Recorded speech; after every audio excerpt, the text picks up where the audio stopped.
Well, John makes a really good point about Rosie Duffield. Dean is checking that at the minute, and as soon as he's done that, I will read that out and tell you what has happened. Rosie Duffield's resignation letter, honestly, read the whole thing. It's in the Sunday Times today, but I'm just gonna read a couple of sections, 4 or 5 different sections from it. It's about 2.5 pages. You made the choice not to speak up once about the Labour Party's problems with anti-Semitism during your time in the shadow cabinet, leaving that to backbenchers, including new MPs such as me, says Rosie Duffield, talking about Keir Starmer. You have never regularly engaged with your own backbench MPs, many of whom have been in Parliament far longer than you, and some of whom served in the previous Labour government. You've chosen neither to seek our individual political opinions, nor learn about the constituency experiences, nor our specific or collective areas of political knowledge. We clearly have nothing you deem to be of value, says Rosie Duffield of Keir Starmer.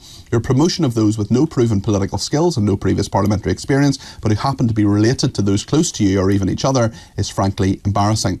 Since the change of government in July, she continues, the revelations of hypocrisy have been staggering and increasingly outrageous. I cannot put into words how angry I and my colleagues are at your total lack of understanding about how you have made us all appear, says Rosie Duffield. It really is an astonishing letter. One more paragraph.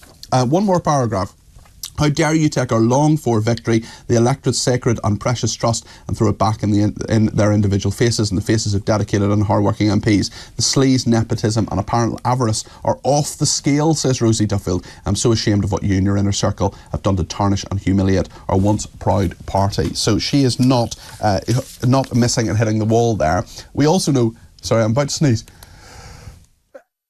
I hit the cough button there, which kills the microphone because you don't want to hear me sneeze. It's very, very loud.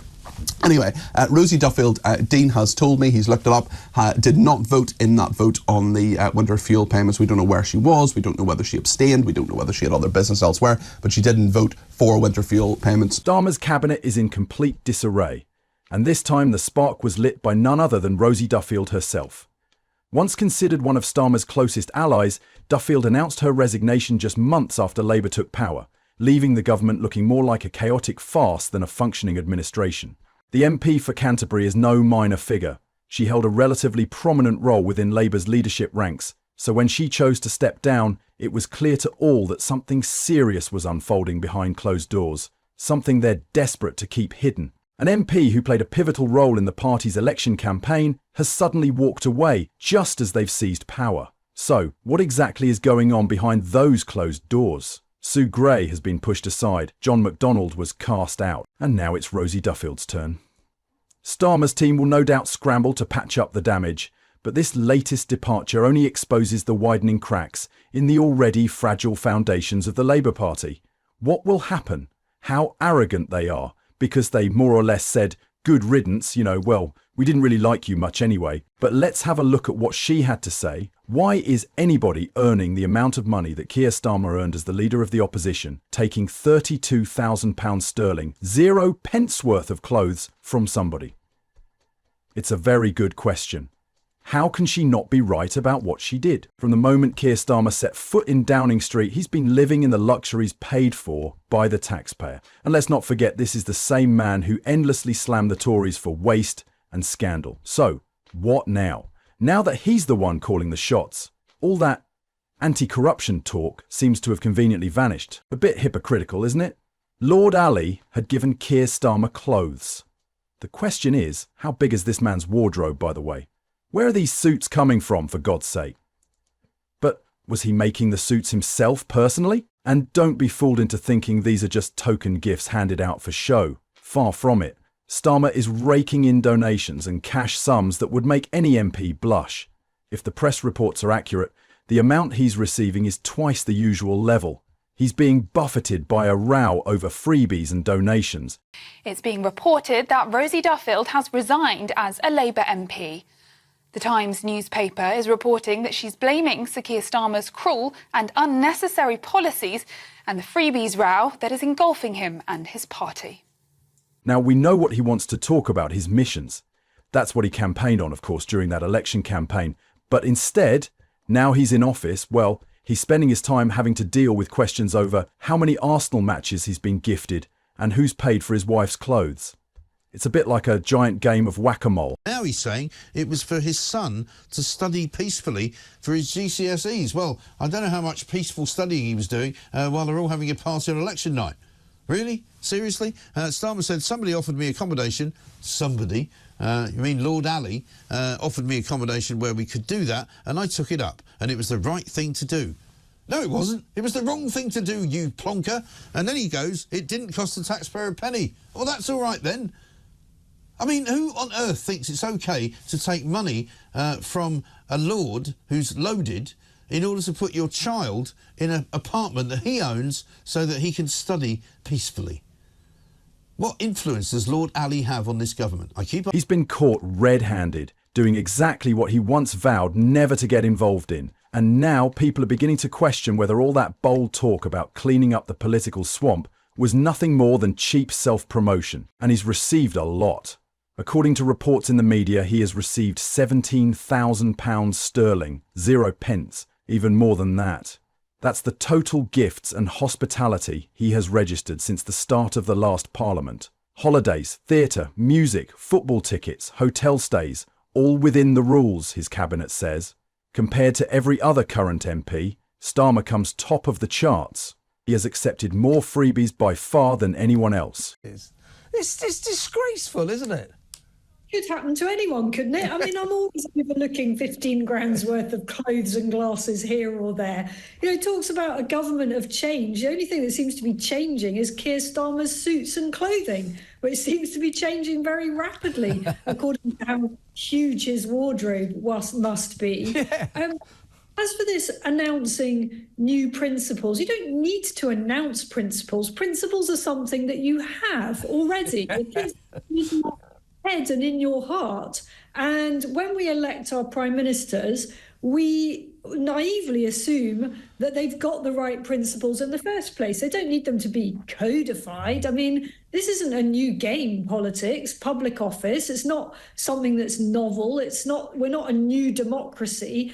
And I think voters could list the principles without even having to think very hard, which are that you are there to serve the people and that you have a position of great responsibility. It's a huge privilege. And that doesn't mean grubbing around, taking advantage of it to live high on the hog. Even more shocking is that the report shows Keir Starmer has been given as much as 2.5 times more than the second highest claimer of freebies. So Rosie Duffield wasn't wrong when she said Starmer's government has been in disarray from the very start, was she? The past few months have made it crystal clear he hasn't hesitated to pile crushing taxes and soaring bills onto working people. Meanwhile, he's been happily indulging in every perk and privilege going without spending a penny of his own and without a shred of guilt or shame. Since 2019, Starmer has received gifts worth a total of £17,145 sterling, 0 pence, the biggest amount of any MP. Almost £40,000 sterling, 0 pence, came from a single donor, Lord Wahid Ali. £16,200 for work clothing, £3,485 for multiple pairs of glasses, and over £12,000 sterling, 0 pence, from the FA Premier League Limited, 4,000 of which paid for VIP Taylor Swift tickets at Wembley. And witch hunted in the most vicious way I've ever seen in my lifetime. And I've been a member of the Labour Party for a long, long time. You have absolutely said you had 10 pledges, you were going to carry on the Corbyn legacy. And ever since you've done nothing but distance yourself from the ideas which tens of thousands of people joined the Labour Party to support, and all you've done is feed into the Tory ideology of not supporting strikes, of carrying on with the privatisation of our health service. You're doing everything to feed into a Tory victory, because we may as well have a Tory if we have a person like you who lies to the party. It's dishonesty. Thank you very much. And our health service is going right much. down the pan, and you have a big responsibility, the working class people of this country. Can you move back, please? Excuse me. You're just, don't be getting physical with No, I'm me. not touching you. Can you move back then, please? You're touching my breast. Can you move back, please? Now move back. No, can you? So now Starmer's true colours are showing, aren't they? A shameless hypocrite clinging to his lies as if they're the only thing keeping his grip on power. And then, boom, Rosie Duffield's resignation letter lands like a bombshell, ripping straight through his phony facade with all the mercy of a hot knife through butter. So what in the end drove her to walk away from the very party she had worked so hard to help bring to power? Let's hear it from Duffield herself to understand more clearly. Like many people, Duffield spoke about how unhappy she was before the election and how she spoke to very close friends who were also quite unhappy. And they just decided, look, we have to give us a chance. We've all waited for 14 years. We've all worked hard for that time as activists or MPs, people, in our local branches and things. We can't give up. We have to keep going and we have to believe that things will get better because that's what we've promised. But after the election, almost straight away, there was the budget event, and she couldn't believe that a Labour government that had been fighting for 8 years was not going out of its way to at least pave a way forward. To be honest, Rosie isn't the only one left disillusioned by the plans Labour rolled out after Election Day. Chancellor, I want to start with what you said to the country back on June the 11th. Here's to you. I don't need to become Chancellor to know what a mess the government have made of public finances, of public services, and the fact that the tax burden is at its highest level in 70 years. We don't need higher taxes. What we need is growth. And I don't want to, and I have no plans to increase any taxes beyond those which we have already set out. Now, you specifically said you already knew everything you needed to know, yet on Wednesday, you raised taxes by £40 billion. Why would a reasonable person believe a single word that you say in the next 15 minutes and that you'll stick to it? I was wrong on the 11th of June. I didn't know everything because when I arrived at the Treasury on the 5th of July, so just under a month... The very first speech by the new Prime Minister, delivered just as they took the reins of government, stunned many.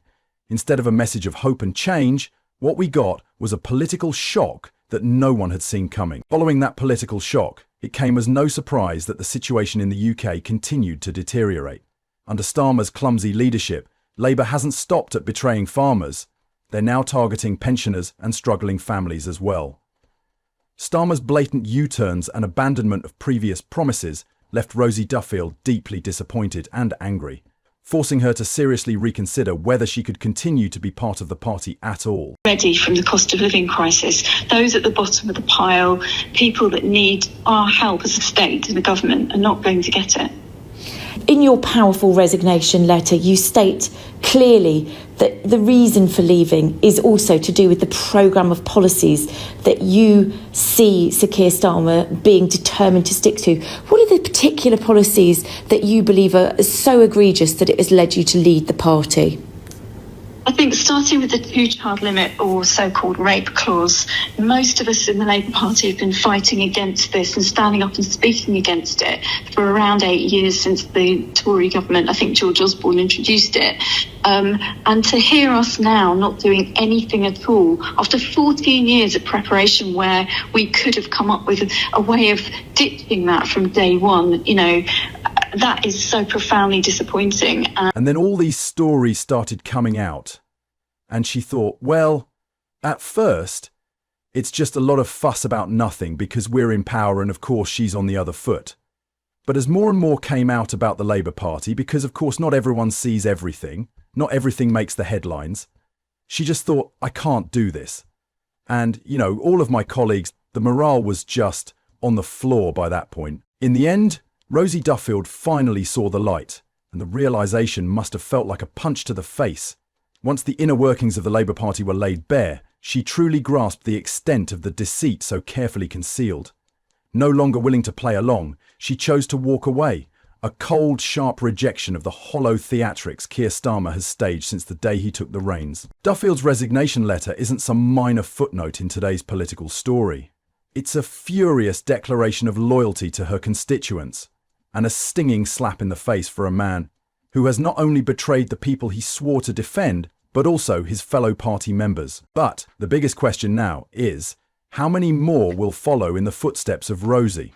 Are there more MPs willing to put their juicy appointments aside and speak up for the people Starmer has abandoned? Most importantly, will this bold step by Rosie Duffield become the start of a revolution that will push Starmer out of Westminster completely? As whispers of discontent continue to spread across the political elite, it remains to be seen what will happen next.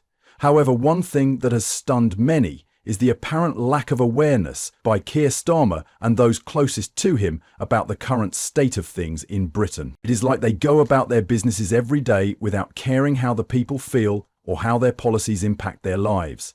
It is almost like they have no interest in everyday people and their struggles. The betrayal and disillusionment are quite staggering, and as more scandals hit the fragile Labour government, we can't help but wonder how much more the people can take before a decisive step is taken. If you enjoyed this political firestorm, like the video and subscribe to the channel for more fascinating political bombshells.